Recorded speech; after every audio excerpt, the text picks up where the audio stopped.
Welcome, ladies and gentlemen, to episode 2 of the Commentator Ninja channel. My name is Mary Layton. I am the Commentator Ninja, and I am here today to bring you an episode talking about National Ninja League Season 7 World Championships.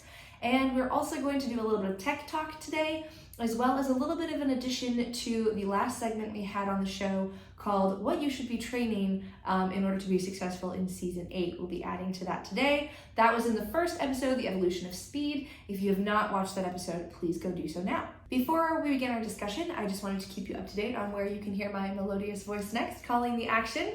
I will be at the Vitality Obstacle Fitness Competition on June 11th and 12th. That's in less than a week, super exciting.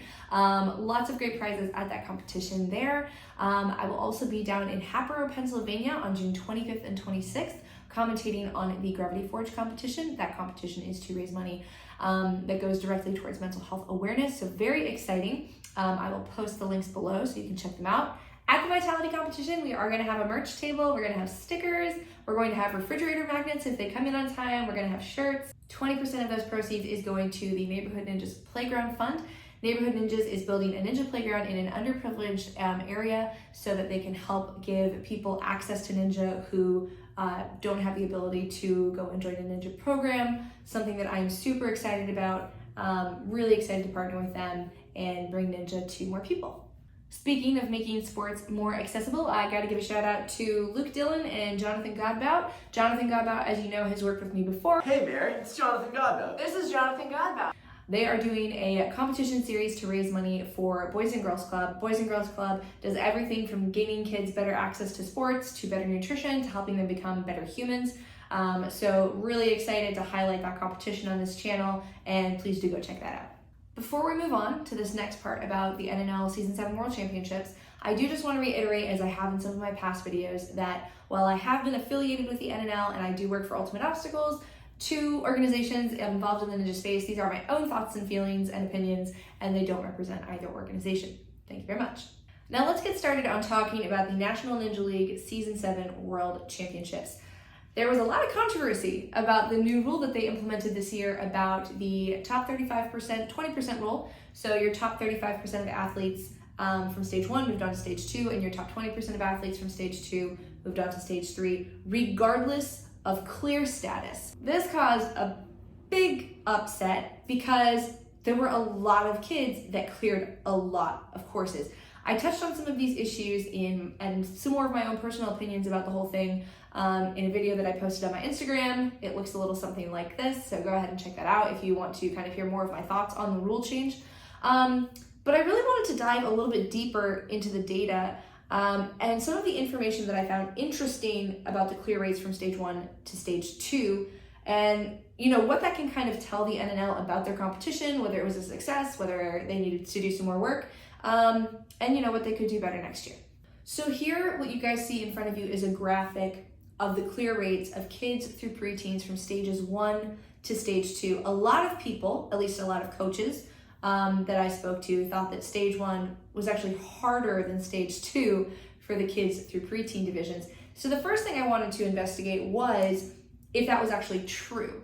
So taking a look at this data across kids, mature kids, and preteens, with the exception of preteen boys, there were more finishers in stage 2 than in stage 1. That means ninjas that were not capable of completing stage 1 were then capable of completing stage 2. This is something that the NNL really needs to fix next year for these divisions if they want to really enforce a 35-20% rule, because it needs to make sense, right? You need to ensure that, first of all, stage 2 is harder than stage 1, because that's kind of how it's supposed to be. But also, too, that you're naturally getting the clear rates that you're looking for. That's going to avoid all of the upset of, not being able to move on. If you cleared, try to fall within those percentage buckets. So moving right along, teen division. We all know it. There were way too many clears, and the course was probably too easy for a world championships for this division.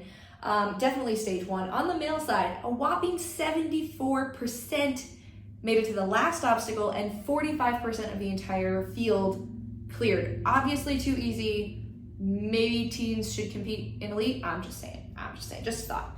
In the young adult, masters, and elite division, There were absolutely no clears of stage 1 on the female side, except for the absolute beast of a human, Isabella Wakeham. Congratulations on being the second female ever to clear an NNL stage 1 course at World Championships. Not a lot of people clearing stage 2, except for the elite and young adult male divisions. The elite male division and the young adult male division, probably the closest age groups where you actually see the NNL hitting that 35% and 20% metric that they were going for in clear rates.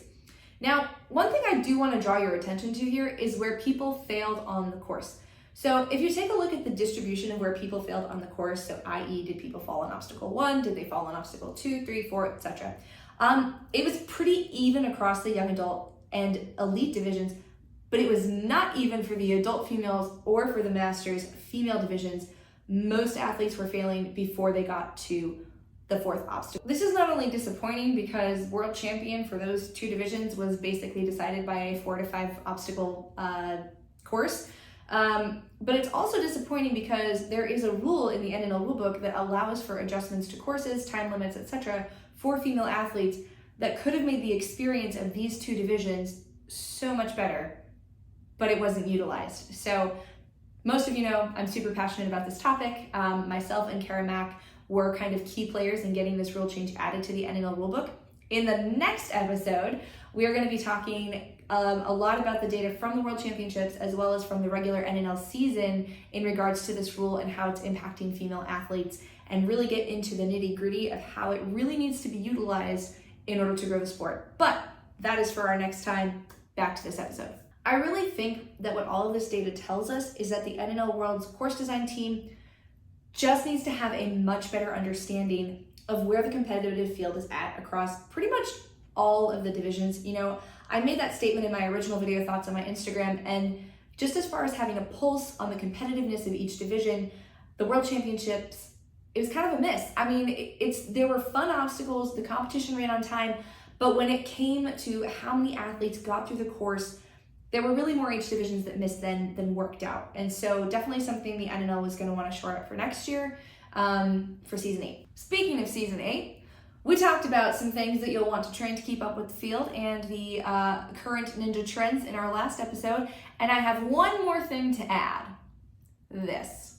So from what I can understand, now granted, I am definitely not the best at building my own obstacles. There is a very unfortunate YouTube video of me out there the first time I tried to build monkey bars for myself. See how that goes? But from what I can understand of building obstacles, this particular obstacle, pretty easy to build one way or another, at least to get the effect of throwing up the bar in front of you and grabbing something else in front of you. And I've been seeing this crop up at a lot of different gyms on Instagram. So that is why, I mean, it's new, it's super fun, it's a different skill. So that's why I think you're probably going to start seeing this at a lot of other competitions. So definitely find some place that has this, start training that technique. Another thing you should keep training, special delivery. Special delivery has been around for a while, and it's been around long enough that one of 3 things is going to happen to it. It's either going to fall completely out of style and we'll never see it again, or someone's going to make a smaller, harder version of it, i.e. Matt Bradley, or it's going to start showing up earlier in courses because it has become what I would like to term as ninja basic. It's something that's at pretty much every gym at this point in time. Everybody's had a chance to train on it. Definitely keep training that precision. So since we're talking about special deliveries, let's talk tech. Where should you look when you are grabbing a special delivery? I asked this question on my Instagram story and I had a lot of different answers. Look at the open space, I don't know, every course is a speed course. I am having the hardest time figuring out who would submit that response. But most people said, I look at the slot. Why would you do that? So if you're wondering why I'm a little incredulous about looking at the slot, because that probably makes the most sense to all of you, allow me to explain. When you jump to a ring, or you lâché to a ring, you look at the ring, okay? When you lâché to a bar, you look at the bar. When you lâché to a cliffhanger, you look at the cliffhanger. Your hand-eye coordination is trained by pretty much all of Ninja to go to whatever element you are looking directly at. Literally everything we do in Ninja trains and calibrates our brain to go to the thing with our hands that we're looking at with our eyes, okay? So You don't ever look at the air above an obstacle, do you? No, nobody looks at the air above a bar when they're jumping to the bar, they look at the bar. That is why so many of us punch the special delivery on the top, because if we're looking at the slot, our brain is thinking, oh, the slot is what I'm grabbing, and so we reach just above it like we're about to come down on top of it. Stop doing that. Look at the bottom piece that you are going to. I guarantee you, you will get it every time. That is all I have for you today. Thank you so much for tuning in, and tune in and look out for our next episode, which is going to be about growing the sport of ninja. And we'll be looking pretty closely at some data from season 7 to assess how we are doing at being a sport that is welcoming and a place where all athletes can be successful, and what our next steps should be as course designers in season 8. Until then, my name is Mary Layton. I'm the Commentator Ninja, signing off.